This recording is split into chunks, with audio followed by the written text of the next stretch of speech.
ആരാ? പഞ്ചായത്തിന്ന്. പഞ്ചായത്തിന്ന്. പഞ്ചാര ഇവിടെ ഇല്ല മോളെ.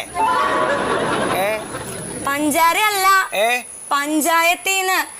വാർഡ് മെമ്പർ സത്യശീലം പറഞ്ഞിട്ട് വന്നതാ കൊതുകിന്റെ കാര്യം പറയാൻ. പെൻഷനോ? പെൻഷൻ കിട്ടിയിട്ടില്ല. പെൻഷൻ ഇപ്പൊ കൊറേ ആയി കിട്ടിയിട്ട്. ശരിയായിണ്ടോ? ആന ചിഹ്നം വിളിച്ച കേക്കാത്ത ആളോടാ കൊതുകിന്റെ കാര്യം പറയുന്നത്. അല്ല, ഇവിടൊക്കെ ഈ വെള്ളക്കെട്ടുണ്ടല്ലോ, അത് പാടില്ലാന്ന്. വെള്ളം കെട്ടിക്കിടന്ന മുട്ട കൊതുക് മുട്ടയിടും. മുട്ടയോ? കൊതുക് മുട്ടയിടും. പെൻഷൻ മുട്ടയായിട്ടാ കിട്ടാന്നോ? മുട്ടയായിട്ട് വേണ്ട, എനിക്ക് പൈസ ആയിട്ട് തന്നെ കിട്ടണം. ശരിയാവോ? ആകും. അതെ, പിന്നെ അല്ലെങ്കിൽ വേണ്ട. ഒന്നുമില്ല. ഇതിലെ ഒരൊപ്പിട്ട് തരുമോ? ഒന്ന് മതിയോ? ഒരൊപ്പ് മതി.